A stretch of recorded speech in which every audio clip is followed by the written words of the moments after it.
താരപ്പകിട്ടിലേക്ക് സ്വാഗതം. മലയാളികളുടെ പ്രിയപ്പെട്ട സംവിധായകൻ സിബി മലയിലാണ് ഇന്ന് നമ്മളോടൊപ്പം വിശേഷങ്ങൾ പങ്കുവയ്ക്കാൻ എത്തുന്നത്.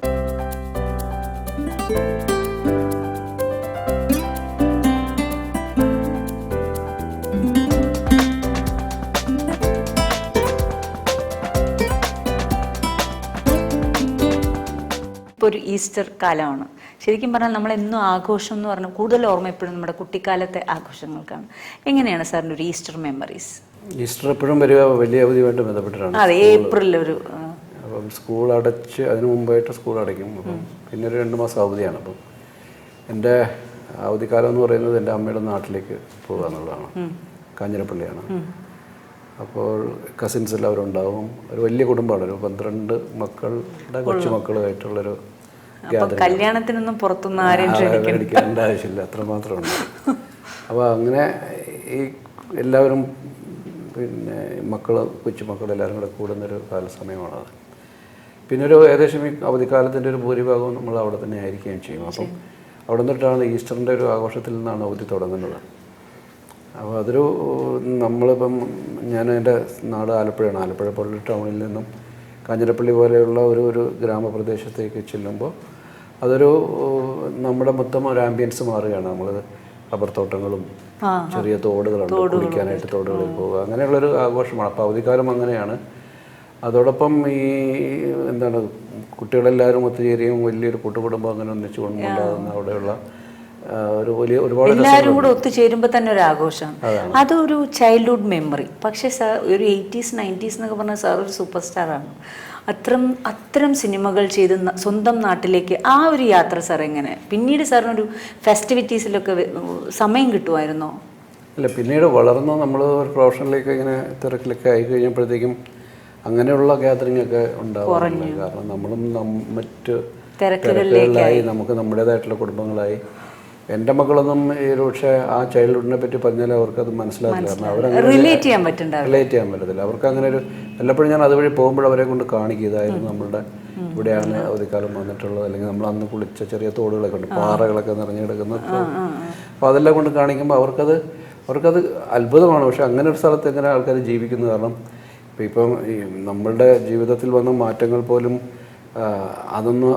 അന്നില്ലാതിരുന്നു എന്നുള്ളത് പറയുന്നത് അവർക്ക് അറിയാൻ പറ്റില്ല. കാരണം ടെലിവിഷൻ ഇല്ല, അല്ലെങ്കിൽ മൊബൈൽ ഫോൺ ഇല്ല എന്നൊക്കെ പറയുന്ന കാര്യങ്ങളെ കുറിച്ച് പോലും അവർക്ക് ഭയങ്കര അത്ഭുതമാണ്. ഈ റബ്ബർ തോട്ടത്തിനിടയിലൊക്കെ ആ യാത്ര എന്ന് പറയുന്നത് തന്നെ എന്തൊരു കൂളിംഗാണ്. എന്താണ് ട്രാൻസ്പോർട്ടേഷൻ എന്നൊക്കെ പറയുന്നത് പോലും പരിമിതമല്ലേ. ഇപ്പോൾ എല്ലാവരും കാറോ ബൈക്കോ ഒക്കെ ഉണ്ടാകും. അങ്ങനെയൊന്നുമില്ല. നമ്മൾ വീട്ടിൽ നിന്ന് റബ്ബർ തോട്ടത്തിൽ കൂടെ നടന്ന് തോട് കടന്ന് അങ്ങനെയൊക്കെയാണ് പള്ളിയിൽ അല്ലെങ്കിൽ അങ്ങനെ ടൗണുകളിലേക്കൊക്കെ പോകുന്നത്. അപ്പം അത്തരത്തിൽ ഉള്ള ഒരു എന്താണ് നമ്മളുടെ ചൈൽഡ്ഹുഡിൽ നിന്ന് ഇപ്പോഴത്തെ കുട്ടികളുടെ ചൈൽഡ്ഹുഡിലേക്ക് എത്തുമ്പോൾ ഒരുപാട് അന്തരമുണ്ട്, ഒരുപാട് വ്യത്യാസമുണ്ട്. സാർ നേരത്തെ പറഞ്ഞു വളർന്നതിന് ശേഷം പ്രൊഫഷണലായി, അത് കഴിഞ്ഞ് പിന്നെ എനിക്ക് സമയം കിട്ടാറില്ല. സാറിൻ്റെ മനസ്സിൽ ശരിക്കും എന്നാണ് സിനിമ എന്ന ഒരു ടേം വന്നത്? സിനിമയെക്കുറിച്ച് ഇപ്പം നമ്മൾ കുഞ്ഞുനാളിലെ തന്നെ സിനിമ കാണുക എന്നുള്ളതൊരു സന്തോഷമുള്ള കാര്യമാണ്. പ്രത്യേകിച്ചും സ്കൂളിലൊക്കെ പഠിക്കുമ്പോൾ വീട്ടിൽ നിന്നും മാസത്തിലൊരിക്കലെങ്കിലും ഒരു സിനിമയ്ക്ക് എല്ലാവരും കൂടെ ചേർന്ന് പോകും. അല്ലാതെ ഫാദർ മദർ കുട്ടികൾ അങ്ങനെ പോകുന്നൊരു പീരീഡ്. അപ്പോൾ അന്ന് അവർ കൊണ്ടുപോകുന്ന സിനിമ നമ്മൾ കാണുന്നതല്ലാതെ നമ്മളുടേതായിട്ടുള്ളൊരു ചോയ്സോ ഒന്നും ഉണ്ടായില്ല.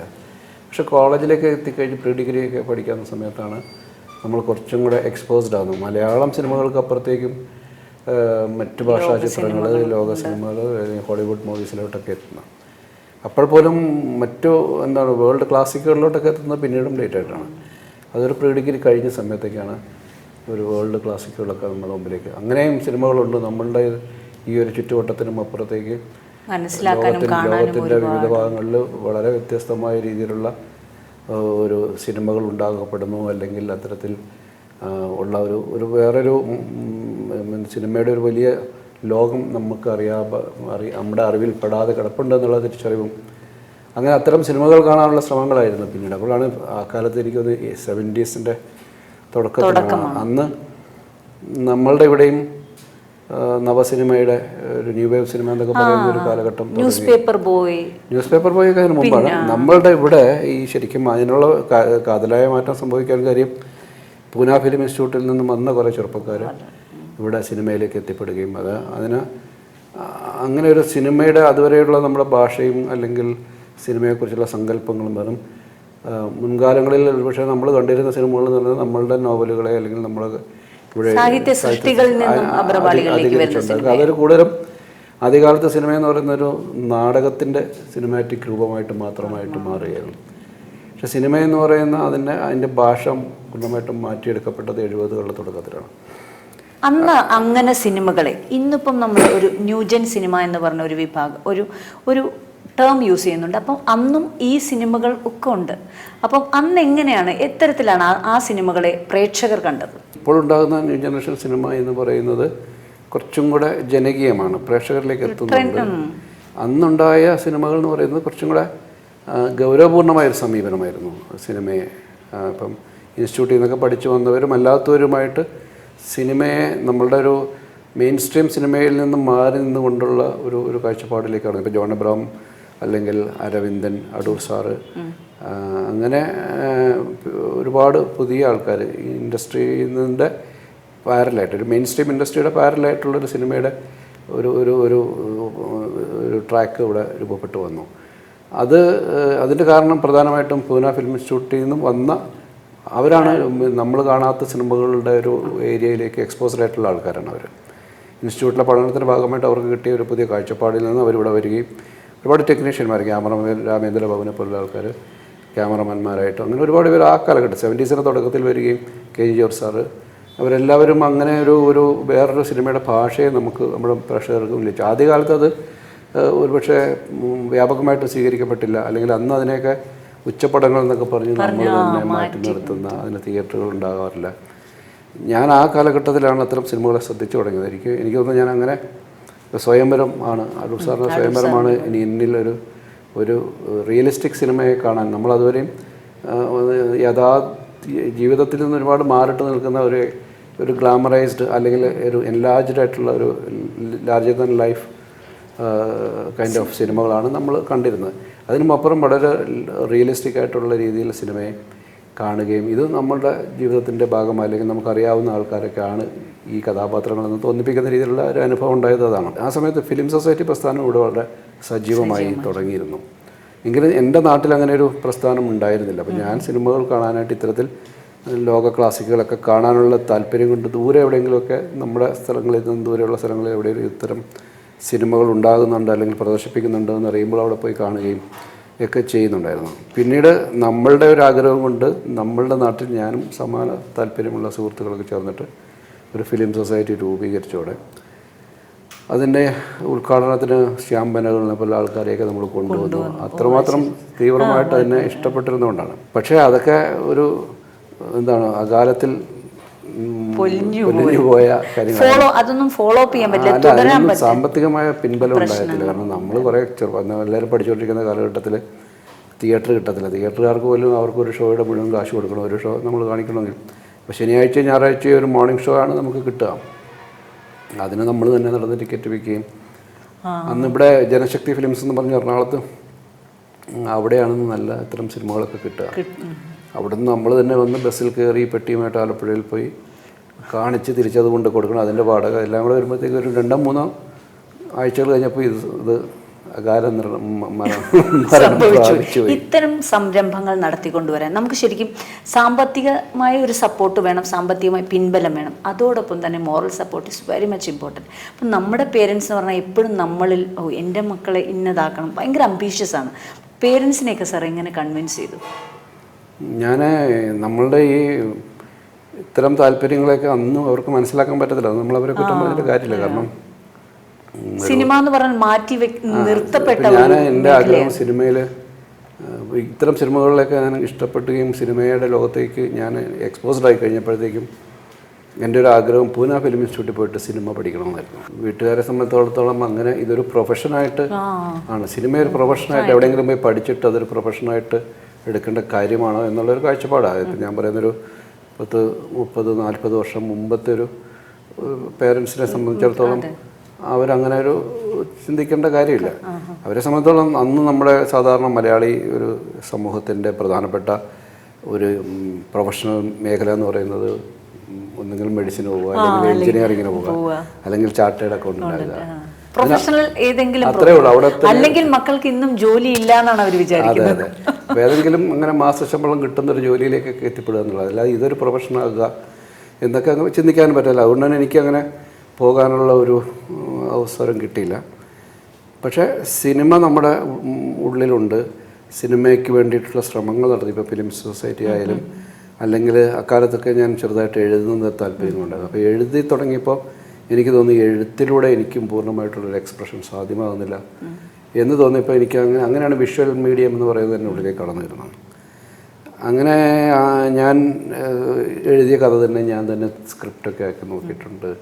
8mm സിനിമയാക്കാനുള്ള ആഗ്രഹങ്ങളൊക്കെ നോക്കി. പക്ഷെ അതൊന്നും സംഭവിക്കുന്നില്ല, കാരണം അതൊക്കെ സാമ്പത്തികമായ ഒരുപാട് കടമ്പകളുണ്ട്. അങ്ങനെ ഉള്ളപ്പോഴാണ് പെട്ടെന്ന് ഒരു ദിവസം സിനിമ എൻ്റെ മുമ്പിലേക്ക്. അതാ നമ്മള് സിനിമ എന്ന് പറഞ്ഞാൽ ആഗ്രഹിച്ച് കഷ്ടപ്പെട്ട് എത്തുന്നതാ. പക്ഷെ സാറിനെ സംബന്ധിച്ചിടത്തോളം സാറിനെ തേടി സിനിമ എത്തുന്നു. അത് എന്താണെന്ന് വെച്ചാൽ നമ്മൾ ഒരു കാര്യത്തെക്കുറിച്ച് നമ്മൾ അതിതീക്ഷ്ണമായിട്ട് നമ്മൾ ആഗ്രഹിക്കുമ്പോൾ അത് നമ്മളെ തേടി വരുമെന്നുള്ളതാണ്. ഇപ്പോൾ ഉറപ്പാണല്ലേ?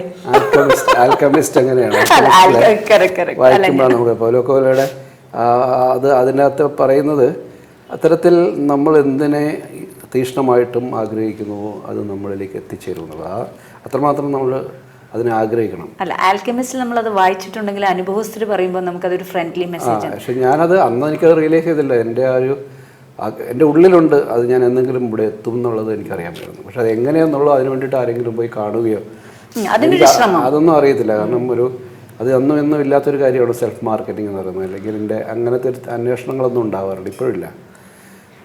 അപ്പോൾ ഒരു ദിവസം എൻ്റെ മുമ്പിലേക്ക് ഇങ്ങനെ സിനിമ വന്ന് വാതിൽ തുറന്നു തരികയാണ്. എൻ്റെ ഇത്തരം താല്പര്യങ്ങൾ അറിയാവുന്നൊരു സുഹൃത്താണ്. അവരുടെ നവോദയ സ്റ്റുഡിയോയിൽ അവർ പുതിയ സിനിമയുടെ ആലോചനകളായ സമയത്ത് അവൻ പറഞ്ഞു എൻ്റെ കൂടെ 2 സുഹൃത്തുക്കൾ. അപ്പോൾ അവരെ അന്വേഷിച്ചു പുതിയ ആരെങ്കിലും ഇങ്ങനെ സ്റ്റോറി ഡിസ്കഷനൊക്കെ പറ്റിയ ആൾക്കാരുണ്ടോ എന്ന് അന്വേഷിച്ചപ്പോൾ അവൻ എൻ്റെ വേറെ സുഹൃത്തിൻ്റെയും പേര് പറഞ്ഞു. അപ്പോൾ ഞാനും ആ സുഹൃത്തും കൂടെ ഒരു സായാഹ്ന സവാരിക്ക് പോകുമ്പോഴാണ്, ഡിഗ്രിയൊക്കെ കഴിഞ്ഞ് ഇങ്ങനെ അടുത്ത കാര്യങ്ങളൊന്നും ഇല്ലാതെ ഇങ്ങനെ നിൽക്കുന്നൊരു സമയത്താണ് ഇയാൾ ഞങ്ങളൊരു ഓഫറുണ്ട്, നിങ്ങൾക്ക് താല്പര്യമുണ്ടെങ്കിൽ അവർ പുതിയ ആൾക്കാരെ അന്വേഷിക്കുന്നുള്ളതാണ്. അപ്പോൾ എൻ്റെ കൂടെയുള്ള സുഹൃത്ത് ആ ഓഫർ നിരസിച്ചു. പുള്ളി കുറേ കൂടെ സത്യസന്ധമായിട്ട് സിനിമയെ മായം ചേർക്കാത്ത സിനിമയുടെ ആളാണ് പുള്ളി. അടൂർ സാറിൻ്റെയും അരവിന്ദേട്ടൻ്റെയൊക്കെ സിനിമകളുടെ കടുത്ത ആരാധകനും അത്തരം സിനിമകളാണ്. അപ്പം ഞാൻ പറയാം, എനിക്ക് അങ്ങനെയൊന്നുമില്ല, എനിക്ക് സിനിമയിൽ എത്തിപ്പെടണം. അതെ, പക്ഷേ നമ്മുടെ മുമ്പിലേക്ക് ആ ഒരു വഴി തുറന്നു കിട്ടുക. പിന്നെ അതിനകത്ത് കയറി കഴിയുമ്പോൾ നമുക്ക് നമ്മുടേതായിട്ടുള്ള സിനിമയും നമ്മുടേതായിട്ടുള്ളൊരു വഴിയിലേക്ക് സഞ്ചരിക്കാവുന്നതാണ്. അങ്ങനെയാണ് ആ ഓഫർ ഞാൻ സ്വീകരിക്കുകയും ഞാൻ സിനിമയിൽ നവോദയയിലെത്തുകയും പിന്നെ അവരുടെ കൂടെ നിന്ന് അവിടുത്തെ സിനിമകളുടെ കൂടെ സഞ്ചരിക്കുകയും ചെയ്തു. അപ്പോൾ അങ്ങനെ ഒരു സ്ഥാപനത്തിൽ എത്തിപ്പെട്ടതാണ് എനിക്ക് കിട്ടിയ വലിയൊരു അനുഗ്രഹം. കാരണം ഞാൻ കോടമ്പക്കത്തെ ഒരു സിനിമയുടെ അവസ്ഥയിലേക്കാണ് ചെന്ന് പെട്ടുന്നിരുന്നെങ്കിൽ ഒരു പക്ഷേ ഞാൻ എത്രമാത്രം ഞാൻ സർവൈവ് ചെയ്യുമെന്ന് അറിയത്തില്ല, അല്ലെങ്കിൽ ഞാൻ ഏത് രീതിയിലുള്ളൊരു ഫിലിം മേക്കറായിട്ട് മാറുമെന്നറിയില്ല, അല്ലെങ്കിൽ ഞാൻ ഫിലിം മേക്കർ ആകുമോ. ചിലപ്പോൾ ഒരുപക്ഷെ കോടമ്പകത്ത് വീണുപോയ ഒരുപാട് ആൾക്കൂട്ടത്തിൽ ഒരാളായിട്ട് ഞാനും മാറിപ്പോയേക്കാം, ഒന്നും അറിയില്ല. പക്ഷെ നവോദയ എന്ന് പറയുന്നത് അക്കാലത്ത് മലയാളത്തിലെ ഏറ്റവും പ്രഗത്ഭമായ സിനിമകൾ, ഏറ്റവും നൂതനമായ ചിന്തകൾ സാങ്കേതികമായ രീതിയിൽ സിനിമയിൽ കൊണ്ടുവരാൻ ശ്രമിച്ച, ആദ്യമായിട്ട് ഇവിടെ സിനിമാസ്കോപ്പ് സിനിമ എടുക്കുകയും, അല്ലെങ്കിൽ ആദ്യത്തെ 70mm സ്റ്റീരിയോഫോണിക് സിനിമ, ആദ്യത്തെ 3 ഡയമെൻഷൻ സിനിമ എന്നൊക്കെ പറയുന്ന രീതിയിൽ വ്യത്യസ്തമായ, അല്ലെങ്കിൽ പൂർണ്ണമായിട്ടും പുതുമുഖങ്ങളെ വെച്ചിട്ട് ടെക്നീഷ്യൻസും ആർട്ടിസ്റ്റുകളും അങ്ങനെയൊക്കെ സിനിമകൾ എടുക്കാനായിട്ട് കുറച്ച് റിസ്ക് എടുത്ത് മനസ്സിലാക്കുകയും ടെക്നോളജി മനസ്സിലാക്കുകയും പരീക്ഷിക്കുകയും ചെയ്തു. അത്തരമുള്ള കാഴ്ചപ്പാടുമുണ്ട്. പിന്നെ വളരെ ഉദയ എന്ന് പറയുന്ന ഒരു സ്ഥാപനത്തിൻ്റെ പിന്തുടർച്ചയാണ്. അപ്പം വളരെ ഹൈലി പ്രൊഫഷണലായിട്ട് സിനിമയെ സമീപിക്കുന്ന ഒരു സ്ഥാപനമാണ്. അപ്പം ഞാൻ അങ്ങനെ ഒരു ഇൻസ്റ്റിറ്റ്യൂട്ടിൽ ഒരു പുനയിൽ പോകുന്നത് പോലെ തന്നെ, അല്ലെങ്കിൽ വേറെ രീതിയിൽ മെയിൻ സ്ട്രീം സിനിമയുടെ ഒരു സ്കൂളിലാണ് ഞാൻ ചെന്നുപെടുന്നത്. അപ്പോൾ അവിടുത്തെ ആ പഠനം പ്രായോഗികമായിട്ട് എന്നെ പെട്ടെന്ന് സിനിമയെ മനസ്സിലാക്കാൻ കഴിയും. ഇപ്പം